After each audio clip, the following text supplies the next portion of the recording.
Pessoa cega caminha com cuidado. Mulher joga futebol na praia. Criança com síndrome de Down banheiro. Olhar de uma mulher negra. No centro, repórter Justiça Especial Inclusão.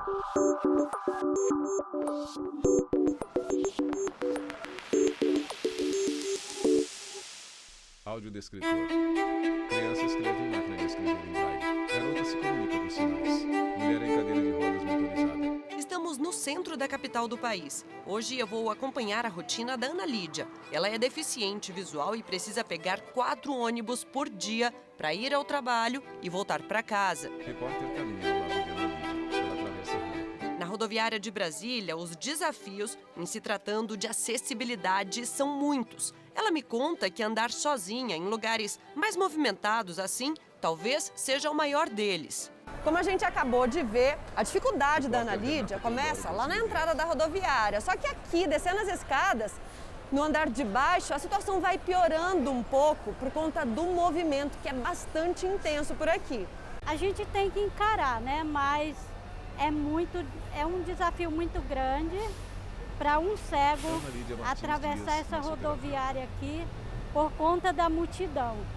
As pessoas parecem que não te vê, parece que não já chegaram a me pisar, a derrubar minha bengala, a tropeçar em mim, só não cair para trás porque tinha outra pessoa atrás. Se para quem enxerga já é difícil caminhar nesse vai e vem, não enxergar acaba se tornando um problema quando faltam também consciência e cidadania de quem está ao redor. O piso tátil é o caminho da gente, é o nosso caminho. Você precisa ver a fila dos ônibus, das pessoas esperando o ônibus, mas todas em cima do piso. Que é como se elas não entendessem que o piso tátil fosse o nosso caminho. Como se fosse para elas se orientar para pegar o ônibus. Ana Lídia usa bengala para tocar piso tátil. Dá medo. Por exemplo, eu sinto medo de andar aqui na rodoviária. Eu sinto medo. Ana Lídia sobe as escadas e anda pelos ônibus que acompanham. Ela carrega mochila em suas costas.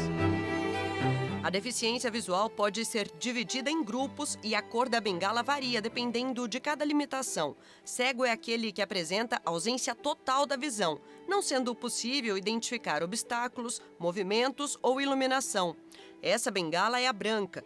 Baixa visão é para quem consegue identificar luz, vultos, em alguns casos, até mesmo pessoas e objetos. E a bengala de identificação é a verde. O cego surdo não enxerga e nem escuta. E para sinalizar essa deficiência, a bengala é branca e vermelha. De acordo com essas variações, esse advogado explica que a deficiência visual está inserida num contexto biopsicossocial, ou seja, o diagnóstico se dá por um modelo que estuda causa e evolução, considerando aspectos biológicos, psicológicos e sociais. Não basta apenas você ter ali o diagnóstico oftalmológico, que você tem um impedimento específico para você ser caracterizado como pessoa com deficiência visual. É necessário que aquele impedimento visual, ele coloque essa pessoa no enfrentamento de barreiras. Uma coisa é certa, quanto mais cedo o diagnóstico, melhor. Ayrton é diretor do Centro de Ensino Especial de Deficientes Visuais, em Brasília, e garante que se o bebê puder ser atendido logo nos primeiros meses de vida, os resultados serão mais eficazes. Atualmente, a escola atende mais de 300 estudantes do Distrito Federal e outros estados também. Identificou qualquer problema visual, Ayrton Dutra de tragam Farias, diretor do o bebê Centro para o de Ensino centro. Especial A de partir Deficientes daí, Visuais, a gente CEEDV. faz um processo e essa criança vai chegar nesse momento do seu processo de alfabetização, seja ela cega, de baixa visão ou com surdo de cegueira. Então, todo esse processo é feito aqui dentro do CEDV. E os nossos alunos saem com isso concluído. Eles vão para as escolas regulares, para o ensino, para a inclusão, com esse processo de alfabetização no sistema Braille, na ampliação, com ele concluído. Ana Clara foi alfabetizada no CDV, aprendeu a ler, escrever, fazer contas e agora vai para uma escola de ensino regular. Aprendi muita coisa aqui. Ana Clara Xavier de Lima, lá estudante. eu tenho coisas para aprender, mas mesmo assim ainda me sinto ótima para ir para lá. Orgulho e sensação de dever cumprido definem os sentimentos de quem faz parte desse processo. A gente consegue perceber, né, a evolução, a gente consegue perceber o objetivo atingido, que é a criança realmente se sentir inclusa, né? É uma criança que vai brincar com as outras, ela sabe das limitações, ela sabe o momento que precisa do auxílio de alguém, né? Mas elas também sabem aquilo que elas podem fazer sozinhas, de correr, de subir nos brinquedos. Eu tô animada, porque eu quero conhecer meus novos amigos. Eu não fui na escola, mas a mamãe foi. Ela disse que gostou da escola, ela vai até o 9º ano, ela é grande. Ana Clara caminha de mãos dadas com uma mulher pela escola. Ana leva a mochila com rodinhas que andam pelo chão. Se sentir incluso e trabalhar para incluir também. Kainan é roteirista e audiodescritor. O trabalho dele é descrever, para quem não enxerga, o que a imagem está dizendo. Como essa abertura do nosso programa, olha só. Abertura, sequência de imagens. Cadeirante atravessa a rua. Pessoa cega caminha com bengala. Mulher joga futevôlei na praia. Criança com síndrome de Down brinca. Olhar de uma mulher negra. No centro, repórter Justiça Especial Inclusão.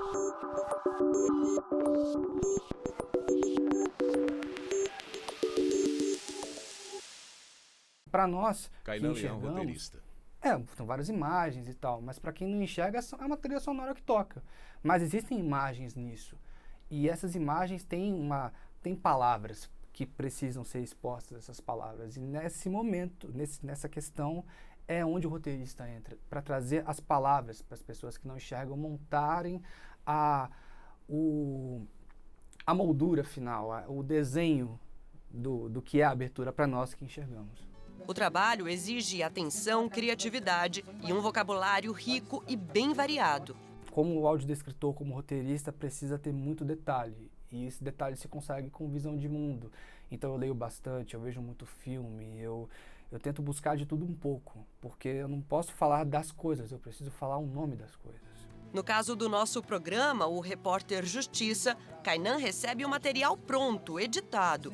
Ele assiste, faz as marcações e o roteiro da audiodescrição. Eu tenho tempo, eu tenho segundos. Eu tenho, 5 segundos para descrever uma praia, para descrever as pessoas que estão nela, ou 5 segundos para descrever uma pessoa fazendo embaixadinha e tal. E às vezes eu tenho que falar sobre o movimento da embaixadinha para a pessoa que não enxerga, porque por vezes ela não sabe o que seria.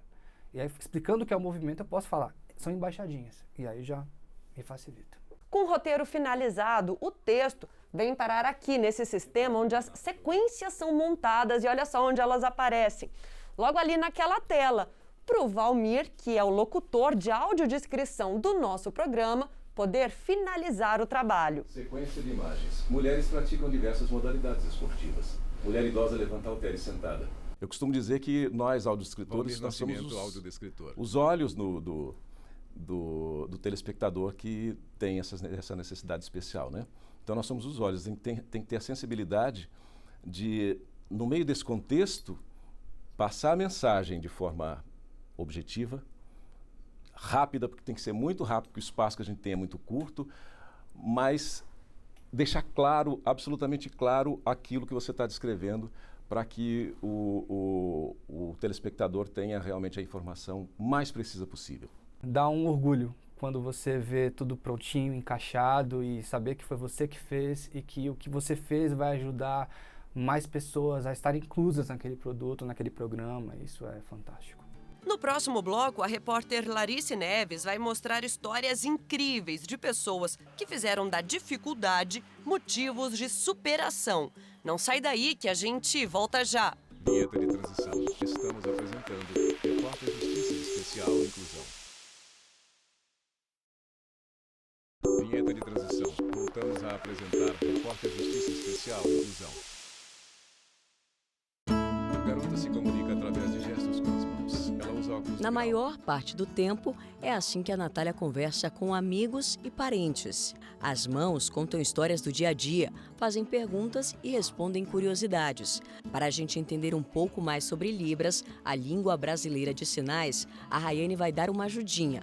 Ela é intérprete e será a voz da Natália no Repórter Justiça desta edição. Com gestos, Rayane se comunica com Natália. tenho um pouco de dificuldade Natália em alguns Alves, textos, se o texto for muito longo. Se falar muito, eu não consigo entender. Às vezes é um pouco difícil. Só palavras pequenas, poucas informações, aí eu consigo entender. Eu consigo escutar e entender. E a oralização precisa ser uma frase curta, sabe? Um resumo mesmo, algo bem simples. Aí eu consigo entender. Senão tem muita barreira de comunicação. A brasiliense tem 26 anos, nasceu com problemas auditivos e baixa visão. Com esforço e dedicação, conseguiu entrar numa faculdade. O sonho era ser médica veterinária, mas teve que interromper o curso por falta de acessibilidade. Não tinha adaptação, porque a minha visão ela é reduzida e eu sentia muita dor nos olhos, então eu não conseguia fazer algumas coisas que eram básicas do curso. Eu amo os animais, muito mesmo. E eu estava tão feliz de ter passado. Só que só tinha um intérprete para todas as matérias do curso. Faltava acessibilidade, faltava adaptação de materiais e eu fiquei muito triste, angustiada, tive que desistir do curso. A Natália não desanimou, passou em outro curso, o de letras, em uma universidade pública. Já estará com um diploma em mãos. Em 2021, o ensino bilíngue de surdos passou a ser obrigatório perante a Lei Brasileira de Diretrizes e Bases da Educação Nacional. A partir de então, toda escola precisa disponibilizar as libras como primeira língua e o português escrito como segunda. A rigor, as pessoas com deficiência auditiva, elas deveriam ter acesso aos mesmos direitos e garantias fundamentais que toda pessoa com deficiência tem, sem distinção. Mas, na prática, a gente tem uma restrição ainda bem evidente a respeito dos direitos da comunidade surda, em vários aspectos, por exemplo. Tá? E isso chega a ser destaque para a gente, sobretudo pelas barreiras comunicacionais que as pessoas com deficiência auditiva enfrentam. São vários os desafios. No caso da Beatriz, a perda da audição aconteceu depois de adulta. Eu comecei a perder com 40 anos. Por que eu sei disso? Eu trabalhava no frigorífico no Extremo Sul, um frigorífico exportador. E aí eu comecei a sentir um zumbido nos ouvidos, um zumbido horroroso. Comecei a sentir como se eu tivesse água nos ouvidos e fosse uma compensação, sabe? Quando a gente vai para a montanha, assim, eu senti exatamente isso, né? Então eu vivia apertando o nariz para compensar, sabe? A perda auditiva pode ser classificada de 4 formas. A primeira é a condutiva, quando existe alguma dificuldade no funcionamento do ouvido externo ou ouvido médio. A segunda é a neurosensorial. O problema está no ouvido interno, nas células sensoriais. A perda mista é a combinação da primeira com a segunda. Problemas no ouvido externo, médio e interno. A última é a perda neural.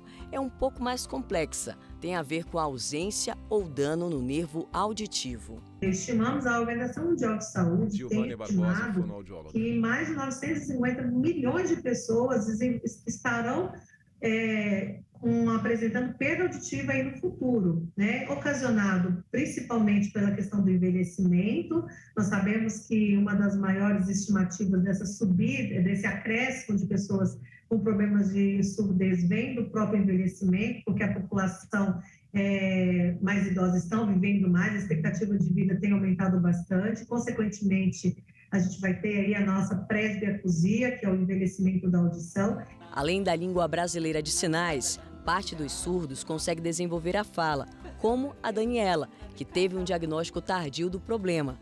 O empenho dos pais e o reforço na terapia fizeram com que ela evoluísse bastante. Eu tive 3 grandes blocos de terapia. Daniela Francescucci, a primeira Martins, lá nos Estados Unidos, a segunda quando eu cheguei no Rio de Janeiro, até os meus 15 anos de idade. E a terceira, quando eu entrei para a faculdade, que era para aprender a falar com as outras pessoas, porque até então você é muito inibido, sabe? É normal. Quando você chega na faculdade, você tem que assumir o palco, porque você vai para o mercado de trabalho, né? A servidora pública utiliza este equipamento. Ele é colocado na orelha e ajuda na comunicação. Mesmo assim, Daniela não consegue perceber alguns tipos de sons, como o alarme do micro-ondas. Daniela abre a porta do micro-ondas. Talher que cai no chão. ou até mesmo os passarinhos cantando. A filha dela, Natália, também nasceu com perda auditiva severa. Os estímulos começaram quando ainda era recém-nascida. Aos 2 anos de idade, passou por uma cirurgia para colocar um implante coclear.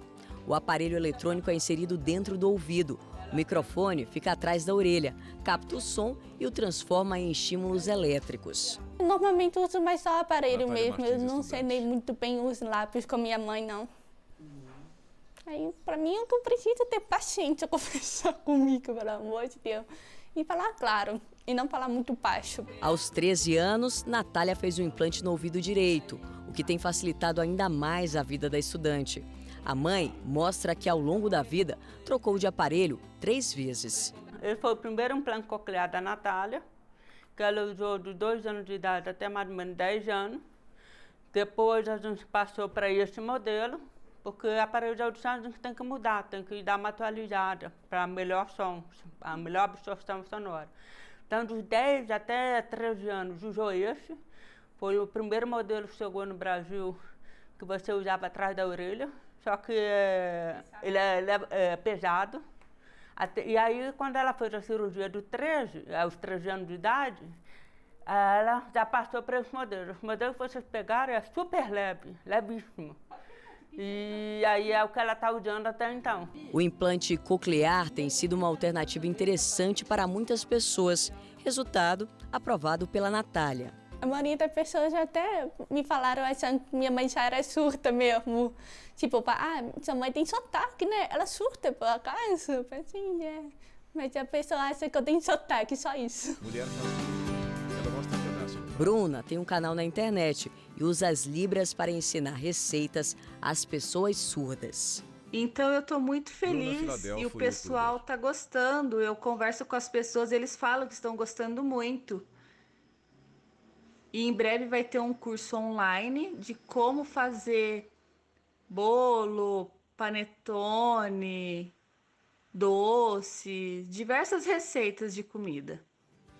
O Repórter Justiça vai para um rápido intervalo. No próximo bloco, você confere como é a acessibilidade para deficientes físicos. Não sai daí, que a gente volta já. Vinheta de transição, estamos apresentando o Repórter Justiça Especial Inclusão. Vinheta de transição, voltamos a apresentar o Repórter Justiça Especial Inclusão. Mulher se locomove com cadeira de rodas motorizada pela casa. Ângela tem 54 anos. Aposentada por invalidez, a rotina dentro de casa é mais ou menos assim. Com a cadeira de rodas motorizada, ela lava louças, abre a geladeira e circula somente por alguns cômodos. Isso porque as portas são pequenas demais para ela passar. A outra casa que fica logo aqui do lado dessa aqui, eu tive que quebrar todas as portas. Porta da sala, porta do banheiro, porta da cozinha e porta do quarto. E quebrei uma parede para ficar mais amplo o quarto, para que eu pudesse deambular com essa cadeira de roda. Na casa que eu estou aqui agora, eu não consigo passar para o quarto, eu não consigo ir no banheiro, né? Com essa cadeira aqui, eu tenho que passar para a cadeira de banho para poder andar dentro de casa. Caso contrário, eu só fico na cadeira. O constrangimento se repete na casa de amigos e parentes. Ou quantas vezes a minha filha morava na Samambaia, eu ia visitar ela, ficava do lado de fora, na chuva, no sol, no frio, à noite, porque eu não conseguia entrar na casa Entrada dela. Estreita da casa de Ângela. Repórter sai de casa. Ângela para na porta. Eu não tive dificuldade nenhuma para sair da casa da dona Ângela. Agora a gente vai acompanhar esse mesmo trajeto feito pela aposentada. Nas ruas as dificuldades são ainda maiores. Por exemplo, aqui a calçada é totalmente irregular, muito difícil para uma cadeira de rodas circular. E se ela quiser ir para a casa do vizinho, olha aqui, vai precisar pedir ajuda de alguém. A aposentada conta com o auxílio do marido boa parte do tempo, mas nem sempre ele consegue estar presente, o que a deixa mais insegura. Ângela já sofreu um acidente enquanto desembarcava de um ônibus. O veículo era adaptado, só que o motorista não teve paciência de esperar. E ele saiu me puxando, né? Acabou batendo na minha cabeça no ônibus, a minha cadeira virou, ela entortou e eu fui jogada ao chão, né? muitas vezes acontecem as coisas com a gente, eu não digo falta de paciência, eu digo falta de conhecimento. Você começa a dar valor, você começa a respeitar o seu próximo quando você passa com coisa semelhante àquilo. Dados de 2019 do Instituto Brasileiro de Geografia e Estatística, IBGE, mostram que pelo menos 45 milhões de pessoas têm algum tipo de deficiência. Isso é quase 25% da população do país. A acessibilidade é prevista na legislação brasileira, inclusive no ambiente profissional. Entre todos os direitos e garantias das pessoas com deficiência, educação e trabalho eu entendo que são aquelas primordiais, porque é a partir daí que a gente vai promover a dignidade do cidadão com deficiência. E no que tange à esfera do trabalho, não apenas o poder público tem a sua obrigação legal de promover a dignidade dos seus servidores, como também as empresas privadas têm esse dever legal de promover isso para a pessoa com deficiência, para o empregado, para o profissional com deficiência. Pensando nisso, o Supremo Tribunal Federal criou um programa para gerenciar estratégias e tornar o ambiente de trabalho mais acessível às pessoas com deficiência. É o STF Sem Barreiras, que começou a funcionar em 2000. Ao longo dos anos, deu suporte a servidores e terceirizados com os mais diversos tipos de limitações. Trabalhadores com dificuldade motora podem até ganhar uma estação de trabalho totalmente diferenciada. Hoje, de servidores, nós temos 46, né, servidores que nós acompanhamos, mapeados dentro do programa, né? A gente sabe que desses 46, alguns entraram pela vaga reservada, mas não temos controle de pessoas que não entraram pela vaga, né? A gente ainda não fez esse levantamento. Muitas pessoas, quando não entram pela vaga, também não querem se identificar, né, dessa forma. Durante a pandemia, a iniciativa também atendeu quem estava de home office. Ailton é um deles. Ele tem uma deficiência física na perna. Em casa, recebeu todo o suporte para continuar as atividades. De antemão, o documento tramitou, fizeram o laudo, caminharam para o diretor-geral, que é quem autoriza, né, essas situações de saída de material, e, enfim, tudo tranquilo. O meu problema específico, eu tenho sequela de pólio, então eu tenho encurtamento do membro inferior esquerdo e problema na coluna, né? Então o que é que ocorre? Eu só consigo ficar, no máximo, só conseguia, né, antes dessa cadeira aqui, no máximo 15 minutos sentado, 15 a 20 minutos no máximo, já começava a doer a coluna. Detalhe para uns, mais qualidade de vida para outros. A cadeira facilita a postura e evita dores. O servidor fala da importância de receber esse tipo de suporte. A parte psicológica ela é muito importante, né? Você se sentir acolhido, né? Você vê que tem alguém que se importa com você. Você não é só mais um número ali, mais um servidor, né, como qualquer um outro, tendo as suas limitações. Então alguém está te observando, né? E está te ajudando. Então, com certeza, você rende muito mais. Na internet, cadeirantes e pessoas com os mais diversos tipos de problemas físicos compartilham rotinas. São exemplos de que é possível ter uma vida social ativa. No Instagram, o casal Natália e Marcos criou o perfil Papais Cadeirantes. Destaque para o papai na piscina, dando banho e levando a filha no estilo canguru. A mãe é super presente também. Brinca na neve e de corrida. Em relação à parte com deficiência, eu acho que o maior desafio é a gente conseguir proporcionar para as nossas filhas experiências e vivências que elas teriam se a gente não andasse em cadeira de rodas. Então, que a gente consiga dar uma escola de qualidade, participar da educação delas, ter um lazer de qualidade também, que a gente possa levá-las a um parquinho, levá-las a um shopping, levá-las a uma festa, a um evento, a um teatro, que a gente possa proporcionar todo esse leque de lazer que traz aprendizados e inclusão delas também na sociedade, né? Nós não somos nenhum exemplo de modelo, né, no nosso país, de acesso, de facilidade para alguma pessoa que tem alguma mobilidade reduzida. Sendo pais, agrava-se um pouco, porque sempre tem uma dificuldade a mais em relação a banheiro, a acessos a áreas destinadas a crianças, por exemplo, uma brinquedoteca num restaurante, que o acesso seja apenas por escadas, ou um elevador que não esteja funcionando, a reserva num hotel onde uma família cujos pais sejam cadeirantes o espaço para um quarto acessível. Além dos momentos com as filhas, Marcos mostra ainda que manda bem no esporte. Olha ele, aí mandando ver no wakeboard adaptado. Primeiro, desmistificar que a pessoa com deficiência não possa ter uma vida comum como a de qualquer pessoa que decida casar, ter filhos, administrar uma casa, fazer viagens, enfim. E assim a gente termina o Repórter Justiça desta semana. Já segue nosso perfil no Instagram, é o TV Justiça Oficial. No YouTube, o canal é o mesmo. Se quiser entrar em contato com a nossa produção, o e-mail é reporterjustiça@stf.jus.br. Até a próxima. Créditos finais. Produção Marcela Luiz. Montagem Renata Teodoro e Larissa Neves. Edição e texto Cabelo e maquiagem Lia Brandão. Cinegrafia Jefferson Martins, Lúcio Ribeiro e Luiz Guilherme. Assistência técnica Cléber Leite e Paulo Paz. Edição e pós-produção Patrick Gomes. Videografismo Lucas Matias. Núcleo de programação Roswazen. Núcleo técnico Fábio Guedes. Núcleo de produção de programas Flávia Soledade. Supervisão, coordenadoria de gestão da TV Rádio Justiça e Secretaria de Comunicação Social, STF. Realização TV Justiça Essencial 2020.